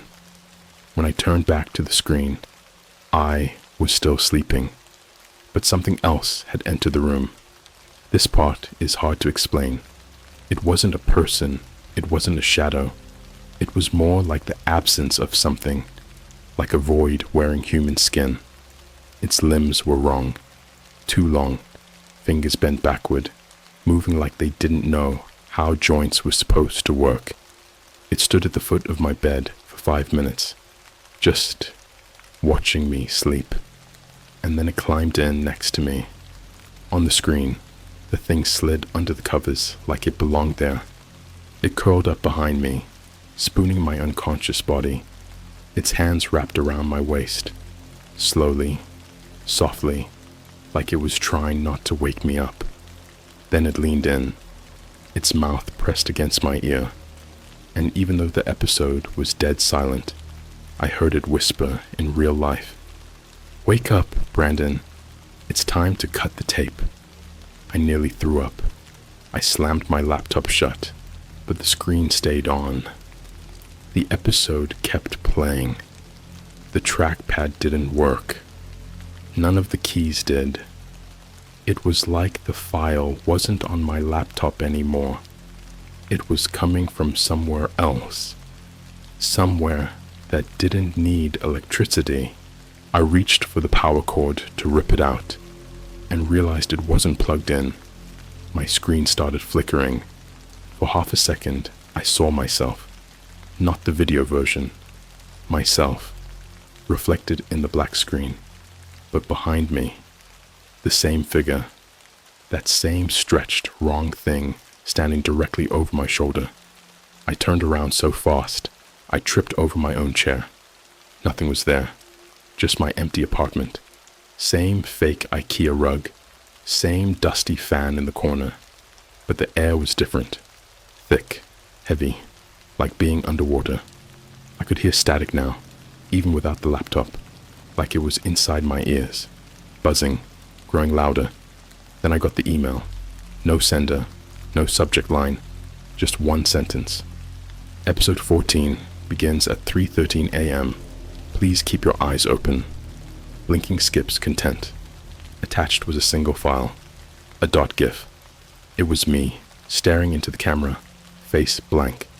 But every time the loop restarted, something changed. My skin looked more gray.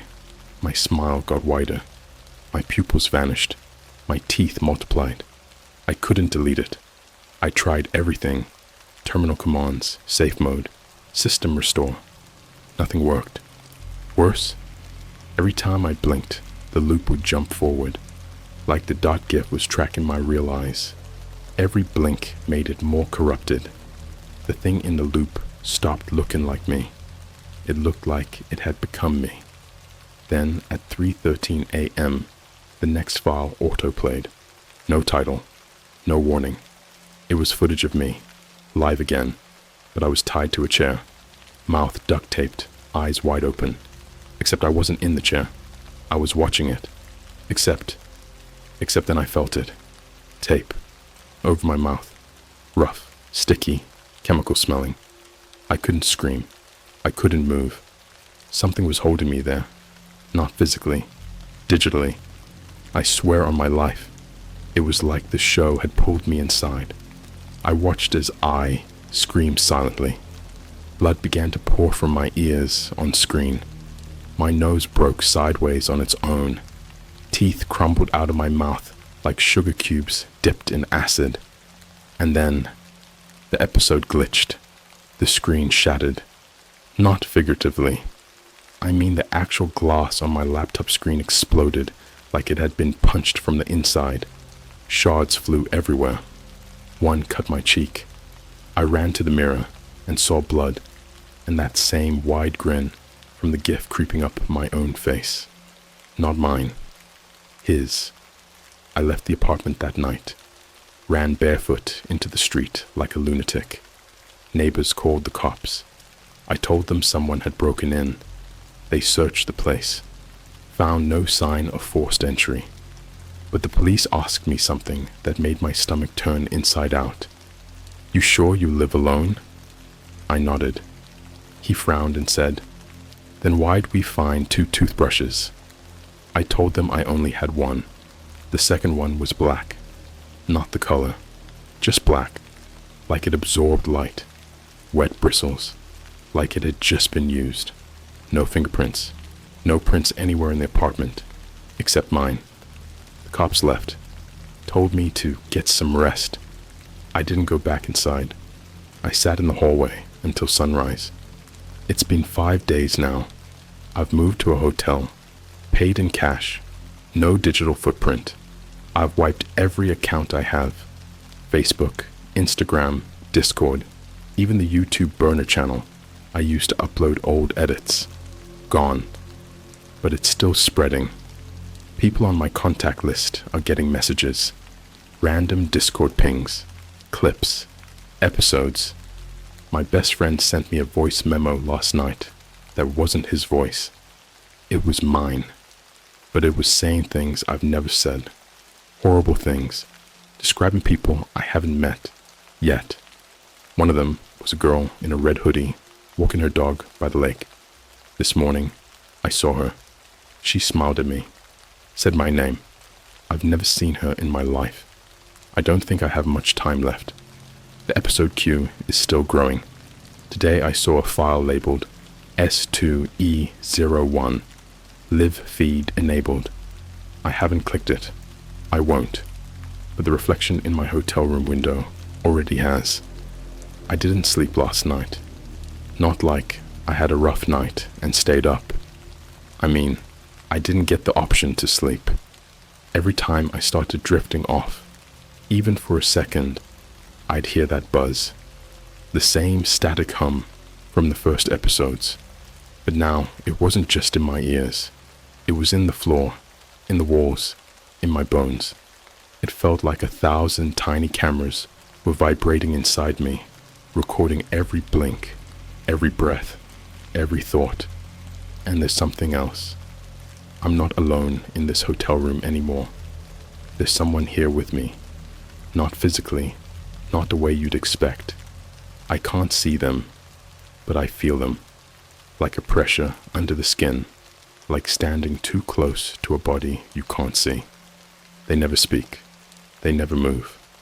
But they're always exactly 1 inch to the left of where I'm looking, always watching me watch myself. And then, last night at 2:17 a.m., the static stopped, and the laughter started. Not human laughter. It was like someone pretending to laugh, like it had heard a human do it once and was now trying to copy the sound without understanding what it meant. High-pitched at first, then dragging downward into this guttural, glitchy wheeze that made the walls vibrate. My bathroom mirror cracked down the middle as it started. I didn't even go look. I already knew what I'd see. Myself, but not me. A reflection that keeps playing even after I walk away. This morning, I opened my laptop, not by choice.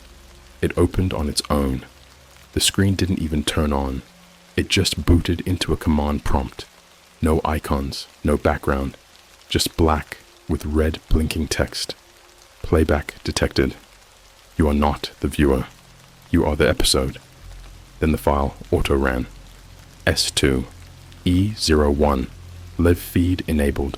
But this time, there was no opening scene, no slow build. It jumped straight into footage of me tied up in the hotel room I was currently sitting in. I froze. The camera angle was from the ceiling vent. I looked up. There was no vent, just a square indentation where one used to be, covered in dirt and bloodstains. Stains I hadn't seen before. I didn't move. I couldn't.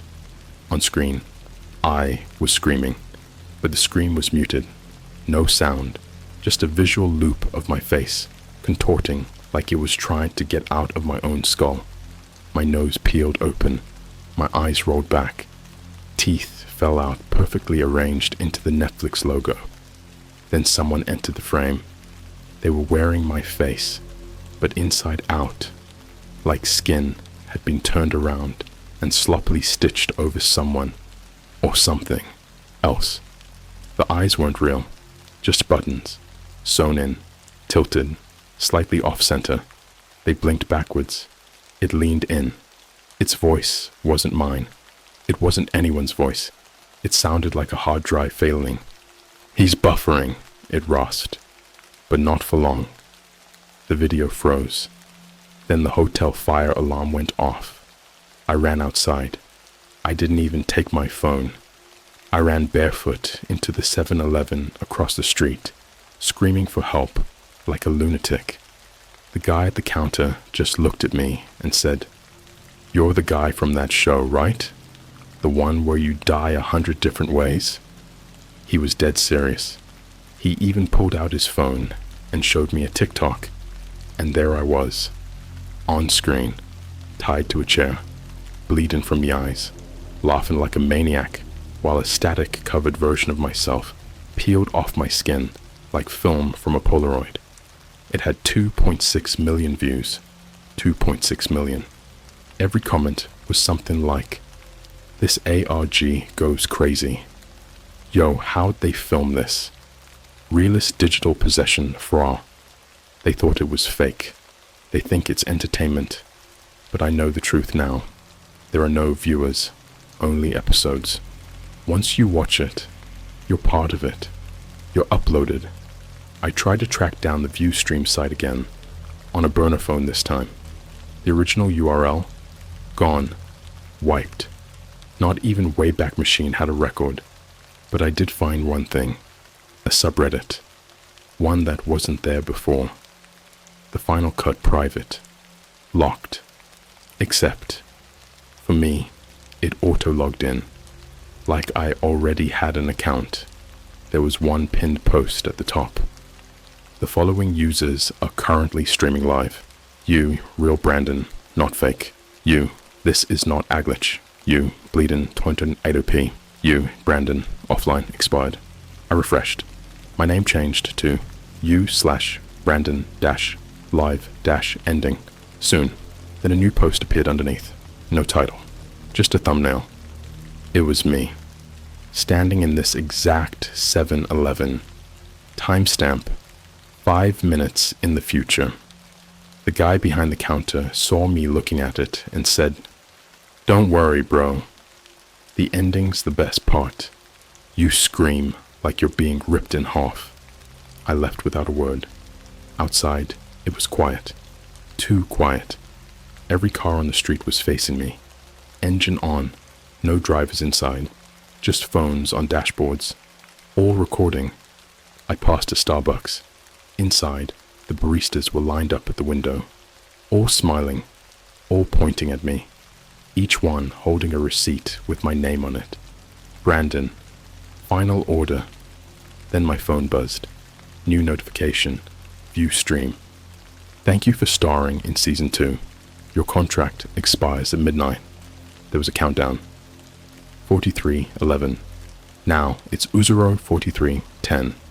I'm writing this from a random hotel 45 miles outside the city. I broke into it. There's no power, no signal. Just me and the ticking. Because here's the worst part. You think I'm the only one. You've seen this before. You've seen those random reels of strangers breaking down on camera. You've seen Twitch streams where the person slowly goes silent. You've seen those viral clips of people talking, then suddenly glitching and staring at the camera. That's Viewstream. And now you're watching me. That means you're part of it too. Next time you open your phone and the screen flickers. Next time your front camera turns on without reason. Next time you hear static and taste metal in your mouth. It's already begun. You ever feel like you're being edited? Like someone's cutting you into a different version of yourself, frame by frame? That's what it's like now. Breathing doesn't feel real anymore. Every time I blink, the world skips. Sometimes by seconds, sometimes by hours. I lose time. I lose scenes. People around me speak in glitches. Conversations I never started. Endings I don't remember earning. I'm not in control anymore. I don't think I ever was. Because Viewstream doesn't just stream me. It rewrites me. It's not a show. It's a draft. And I'm the script that keeps getting redlined. I found a mirror in the abandoned hotel lobby. Old, cracked, stained with what looked like dried ink or blood. But it worked. At first. When I looked into it, I didn't see myself. I saw episode 1. Not a replay. Not a recording. It was happening in real time inside the mirror. I watched the original me wake up, stretch, walk to the fridge, reheat that old McDonald's burrito. I watched my first mistake, clicking that damn start trial button, and then this part ruined me. The reflection looked up at the mirror, not at me, at itself, and behind him, there was another version of me, a darker one, pale skin, veins pulsing black like tar, eyes rolling like marbles in a blender, no eyelids, just open, always open. The reflection me screamed, and so did I, but it didn't come out right. It came out like laughter, garbled, cut up, edited together in post, like a TikTok voiceover. I turned from the mirror, but my reflection stayed, still watching the episode, still repeating the same first frame over and over. Click, click, click. And every time I heard the mouse click in the mirror, I felt something cut inside my body, like scissors tracing along nerves. That's when I noticed it. My arms, covered in timestamps, burned into the skin. S1E1, 317, S2E05, 1143, S2E06, 00000. Start over. They weren't tattoos. They were burned in from the inside, like someone branded them through a screen. I tried to scratch them off. I didn't feel pain, but I saw blood leak out of the TV in the lobby. I know how insane this sounds. Believe me.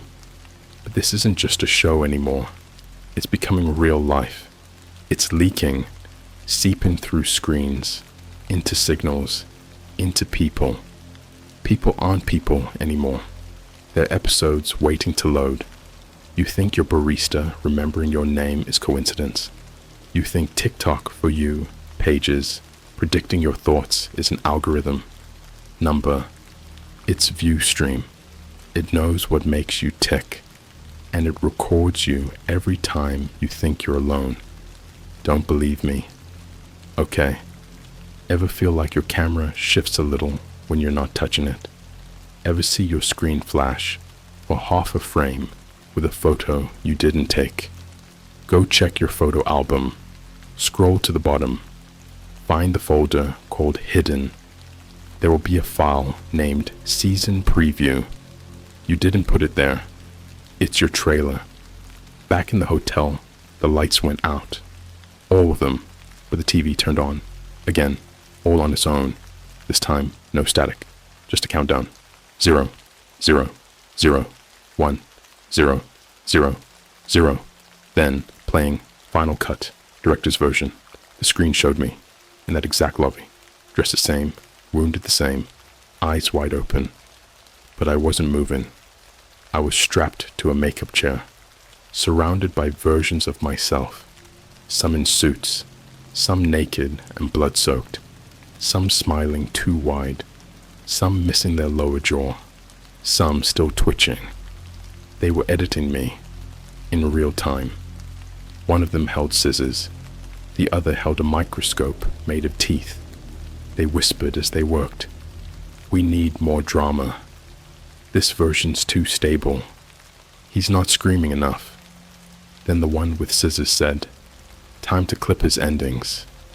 And they cut off my feet, digitally, like dragging a selection box around my legs and pressing delete. I watched it happen, and then I couldn't feel my legs anymore, in real life. I looked down. My legs were there, visibly, but they weren't moving. They weren't mine, like a dead prop attached to a living body.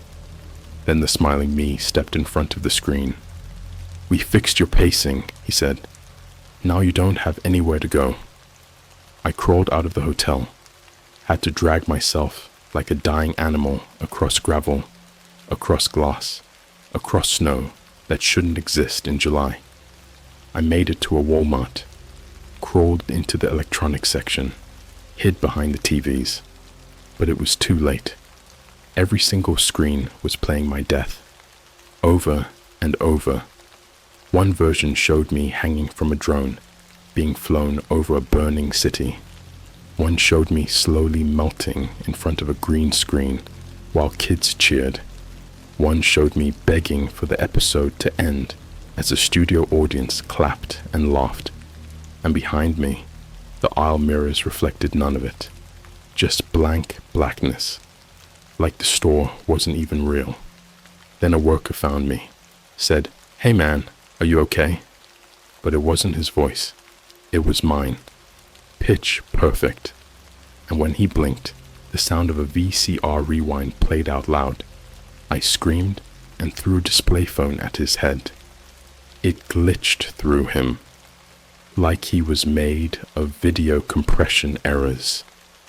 Then the Walmart music cut out, and a voice came on the intercom. Now streaming, Brandon's live execution. Viewers like you helped make this possible. I ran, dragged myself across the floor, leg dead and screaming. People stared, but they didn't help. They clapped. Some even filmed. They cheered. Drop a like. Tag me. Subscribe to the pain. I'm back in another motel now. Legs tingling. Feeling coming back. Wrong. Not normal. Not mine anymore. They don't bend right. They buffer. There's a file on this motel's TV now. I didn't put it there. It's titled Season Finale, You. It has a live chat feed next to it. Users with names like you/skip intro to die, you/still watching, you poop, you/logged in as you, and they're commenting in real time. He's still breathing, weak arc, needs more suffering. Imagine being this boring in your own death scene. Yo, when does the flaying start? I heard that's in episode 5. And the top comment, let's film this in 4K. He deserves to see himself burn clearly. I'm not writing this to ask for help. There's no help. This is inevitable. Because now you know. Now you're watching. That means you're next. Check your devices. See if you've got a folder named My Footage. If it's there, don't open it, because it doesn't show what you've done. It shows what you will. And trust me, the final episode always ends the same, with your reflection turning around and pulling you through the glass. The motel mirror is gone. I didn't break it. I didn't cover it. It just stopped being there. The frame's still on the wall, but it's just drywall behind the glass now, like someone edited it out of reality, like the mirror served its purpose, and now the file has been deleted. It happened at 4:03 a.m., the exact moment the view stream notification hit my burner phone. Congratulations, you've been renewed. Your second season premieres now. Live. 1,224,611 viewers. I screamed. Not in fear, not in anger, in knowing. Because I finally understand what ViewStream is. It's not a website, not a show, not even a cursed program like you've seen in horror movies or read about in haunted Discord threads. It's a god, but not the kind you worship, the kind that watches. It feeds on surveillance, on attention. It doesn't want followers. It wants episodes, documented endings, public unravelings, suffering you can stream. It's not after me anymore. It has me. Now it's after you. I should be dead. I've died 6 times since part 4, but the deaths don't stick anymore. They loop. They're insert shots, quick flashes, repeated rewinds, brutal edits that splice me back together, only to be torn apart again from a different camera angle.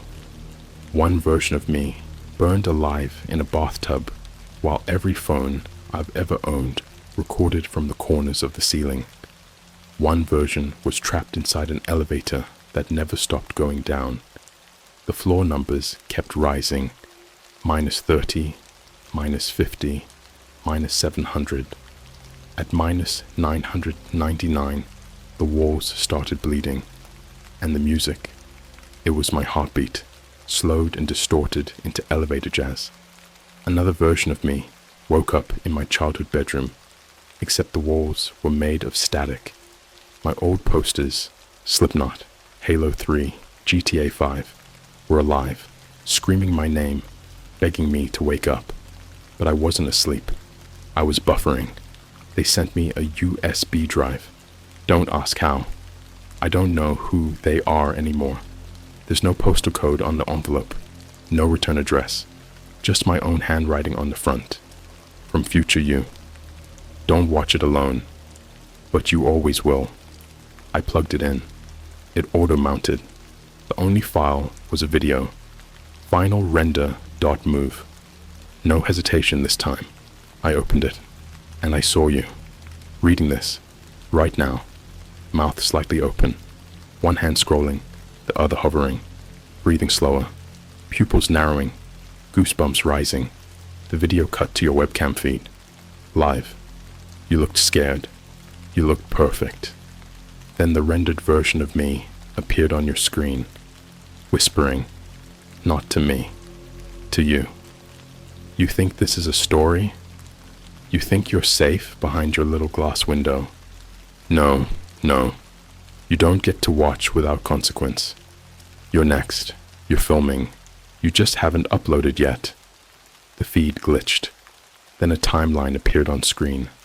A video editing timeline. Tracks labeled your regret, your sleep, your bathroom mirror, August 11th, your funeral, predicted. Loop marker, 3:33 a.m. The timeline was already filled in. The end was marked by a blinking red box. You are here. I haven't been able to sleep since, because sleeping now means scene transitions. I wake up in different places, forgotten malls, empty school gyms that smell like VHS tapes and urine, a McDonald's play place filled with recording equipment. All the plastic tubes have eyes instead of lights. Last night, I woke up inside a YouTube thumbnail, red circle around my face, clickbait title, he watched himself die 20 times, real footage. The views, 9.4 million and counting. Every comment below was a timestamp of my worst moment. 4:44, when he starts pulling his teeth out with his own fingers. 6:06, that scream is too real. Anyone know the filter? 7:18, his skin folds like paper. WTF. Yo, this gotta be AI generated. No way this is a real dude. I tried replying, but I don't have a keyboard anymore. Every time I type, my fingers bleed code. HTML, XML, CSS for my own obituary. It's not just digital now, it's physical. The cameras are growing, out of screens, out of walls, out of people. I passed a homeless guy on the train yesterday. He smiled, said, "Episode 0 was the best. Before you were born, that scream you heard in the womb, that was your pilot." Then he coughed up a lens, a full camera lens, cracked, blinking red, still recording, and then he glitched, froze, mid-breath, like someone paused his frame. I smashed my phone yesterday. Didn't matter. Still got a FaceTime call from a contact labeled you. When I picked up, the camera showed the back of my head. Even though I was sitting alone in a windowless basement, I felt something breathing behind me. Not warm breath, static breath, like breathing through speaker fuzz. I turned around. No one, except my shadow was delayed, like it was buffering, like it was thinking. There's only one way this ends, not by escape, not by deletion, but by transfer. The only way to stop being the episode is to make someone else the next one. You don't stop the show, you cast it. So here it is. This is your audition. By reading this, by watching me, by knowing you're the next file. Your screen is the next frame. Your eyes are the next camera. Your reflection already knows. You'll see it blink before you do. Final file just loaded on my screen. Exporting to viewer. 99% complete. It's you. It's always been you. Autoplay. Next. S1E01. Viewer 1,488,446. Warning. Mirror mode enabled. Look behind you. The recording light is on.